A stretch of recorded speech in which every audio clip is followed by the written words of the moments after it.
Juuri itsenäistynyt Suomi ei ole lasten onnela. Monet perheet elävät kurjuudessa.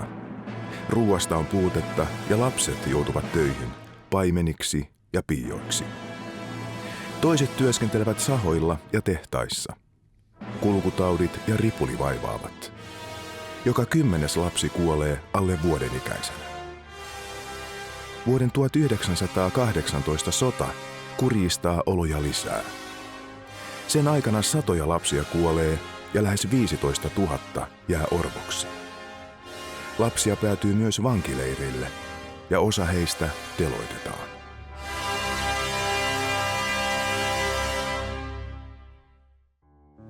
Suomalaislasten olot ovat parantuneet 100 vuodessa huimasti. Vauvat jäävät eloon, nälänhätä ja kulkutaudit on voitettu. Koulutus on kaikille ilmaista ja maailman kärkeä, mutta menestys ei ole tullut itsestään. Lasten kurja tilanne havahduttaa Suomen päättäjät, vapaaehtoiset ja vanhemmat. Pienten oloja on parannettava, sillä maa tarvitsee lisää väkeä. 6-vuotinen kansakoulu tulee pakolliseksi. Se vähentää lasten työssäkäyntiä. Koulun kautta vähävaraiset lapset saavat myös ruoka- ja vaateapua. Lapsia ja perheitä auttavat kansalaisjärjestöt Pelastakaa lapset ja Mannerheimin lastensuojeluliitto perustetaan. Kansainliitto hyväksyy lapsen oikeuksien julistuksen. Yleisradio aloittaa suositun radio-ohjelman Markus Sedän lasten tunnin. Huomio, huomio, lasten ikioma radio. Päivää pienet ystäväiseni, päivää. Suomessa säädetään laki äitiysavustuksesta vähävaraisille synnyttäjille. Ensimmäinen lastensuojelulaki astuu voimaan. Sota Suomen ja Neuvostoliiton välillä ravisuttaa lasten arkea.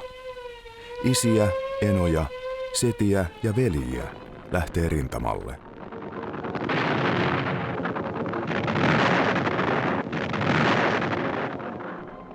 Äitien ja lasten pitää huolehtia kodista ja toimeentulosta. 70 000 lasta siirretään turvaan Ruotsiin. Osa heistä jää sinne pysyvästi. Lapsia kuolee vihollisen pommittaessa kaupunkeja.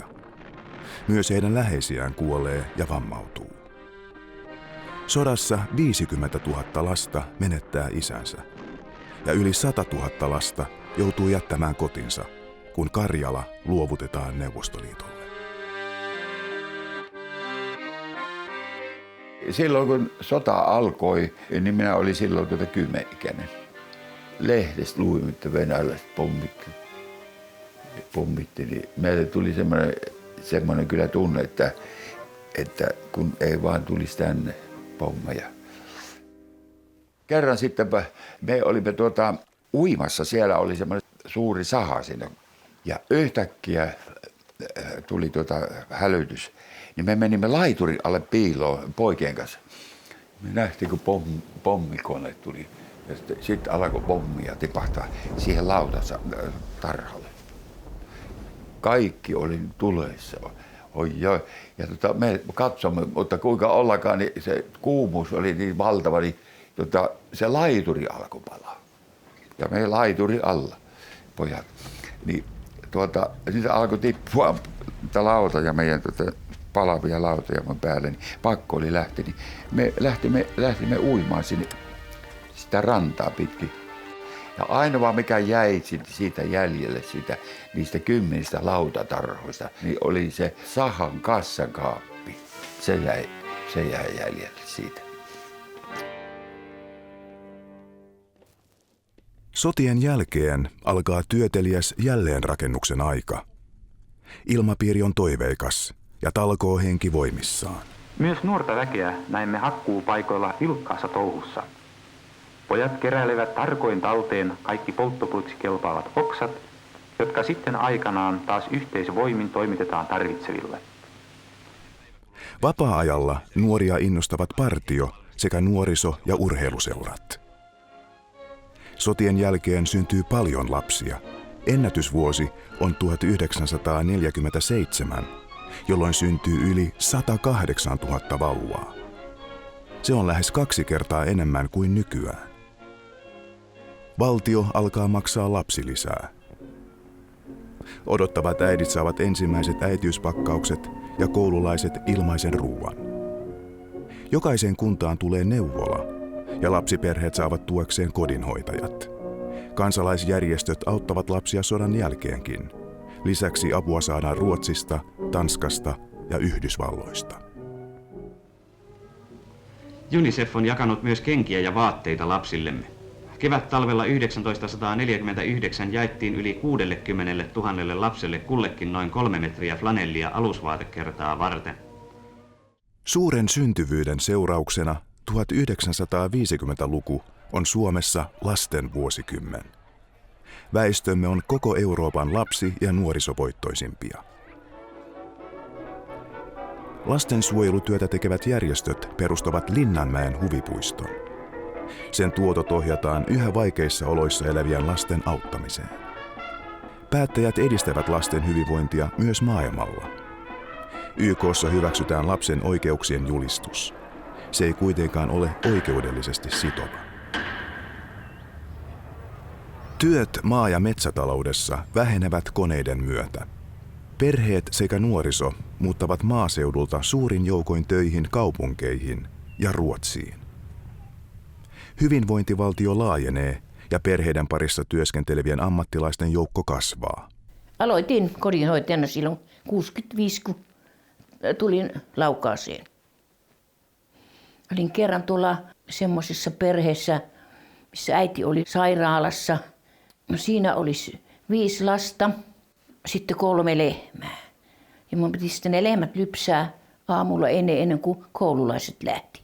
Että mä sitten kerkisin siellä pienten lasten luokse. Ja siinä sitä sitten oltiin, kun sitä oli kaikki hommat piti tehdä ja ei sitten isännästä paljon apua ollut, se oli niin paljon kohmelossa. Kun on näin jälkeenpäin ajatellut, niin että se oli kutsumustyö. Ei sitä muuten olisi jaksanut.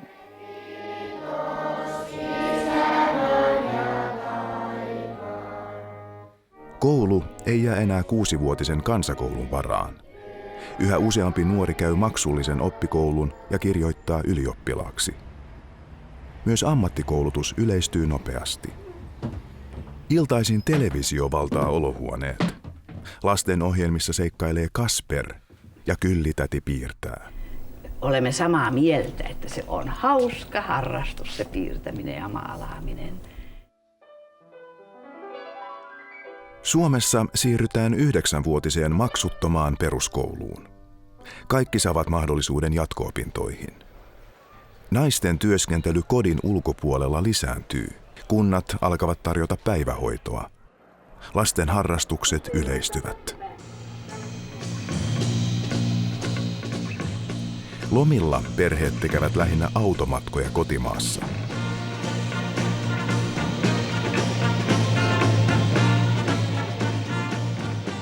Suomessa kielletään väkivallan käyttäminen lasten kotikasvatuksessa. Esimerkiksi tukistamisesta, ravistelusta ja piiskaamisesta tulee rikos. Suomi ja Ruotsi kieltävät kuritusväkivallan ensimmäisinä maailmassa. YK hyväksyy lapsen oikeuksien sopimuksen 10 vuoden neuvottelujen jälkeen. Suomessa se kirjataan lakiin vuonna 1991. Ihmisoikeudet kuuluvat kaikille lapsille.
Suomalaislapset eivät enää kuole kulkutauteihin tai köyhyyteen. Maa on vauras ja elintaso on Suomessa moniin muihin maihin verrattuna korkea. Silti noin joka 10. lapsi elää köyhässä perheessä. Pienituloisuuden taustalla on usein vanhempien työttömyys.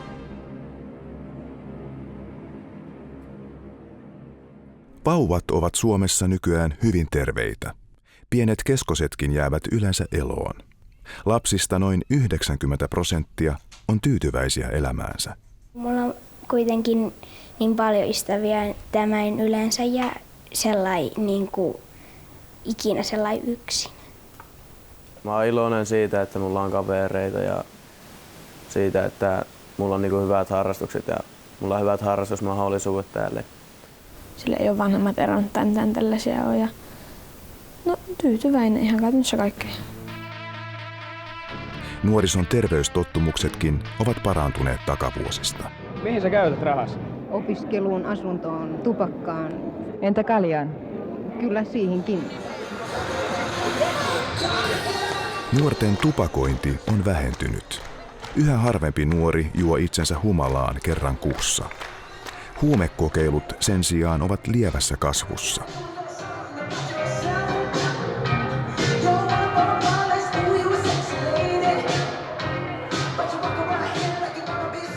Suomalaislapset liikkuvat liian vähän. Nuorista joka 5. on ylipainoinen. Nuorten mieli on usein maassa. Yksinäisyys ja suorituspaineet vaivaavat, eivätkä kaveripiiri ja aikuiset aina hyväksy erilaisuutta.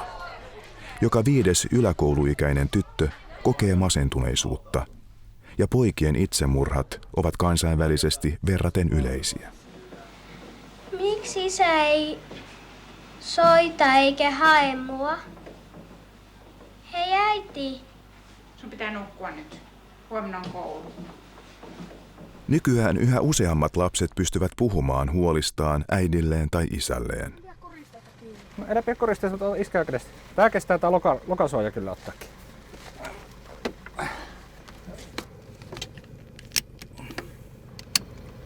Kallellakin on kaikki hyvin. Vanhemmat auttavat koulutyössä ja tukevat harrastuksissa. Eiköhän tästä reissuta. Rajat asetetaan puhumalla, eikä piiskaamalla tai tukistamalla. Vielä 1980-luvulla kurittaminen oli 3 kertaa yleisempää. Henkinen kuritusväkivalta, kuten haukkuminen ja nälviminen, sen sijaan on yhä tavallista. Vuosikausien, jopa vuosikymmenien keskustelu siitä, että miten se lapsen kuuleminen ja kuunteleminen on tärkeää, on ehkä alkanut tuottaa juuri sellaista hedelmää, että lasten kanssa käydään tällaisia, suomenkielinen sana rupaatteleminen on minusta aivan erinomainen, eli siinä ikään kuin tällaiset sukupolvien väliset erot häviävät. Äiti ei ole äitiyskohtauksen eikä isäkohtauksen vallassa, vaan että he asettuu täysin tasaveroisesti kuuntelemaan lapsen aivoituksia. Ja olen luvannut monissa vanhempainilloissa, että tulette hämmästymään, jos ette tätä ole harrastanut, että kuinka paljon kaikenlaista sillä lapsen mielessä liikkuu. Sillä voi myös liikkua hassunkurisia luuloja ja olettamuksia, pelkoja, jotka eivät tule esille, ellei tätä keskustelua käydä.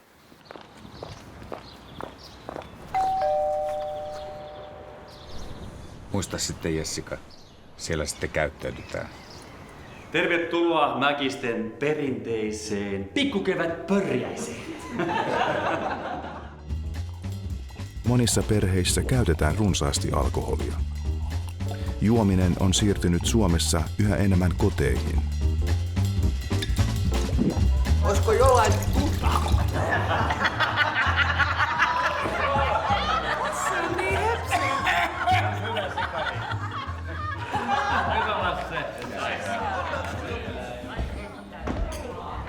Pääseekö mä mukaan? Oi, mä tykkään. Lähes kaikilla lapsilla ja nuorilla on jokin harrastus. Yli puolet 10-17-vuotiaista osallistuu seura- tai kerhotoimintaan. Suosituinta on kuulua urheiluseuraan. Lukeminen oli vielä 1980-luvulla suosittu harrastus. Se on kuitenkin viime vuosina vähentynyt selvästi.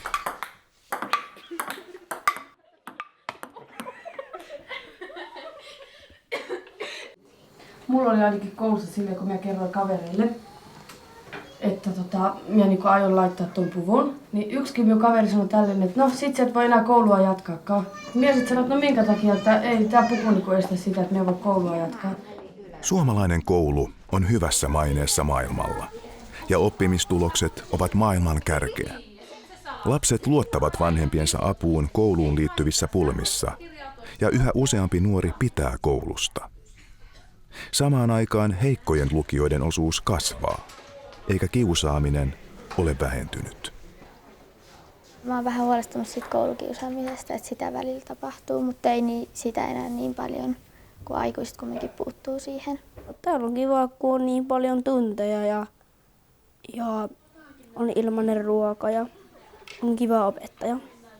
Det är helt roligt att jag har tyckt om det. Och emellan är jag lite stressad, men det går nog förbi.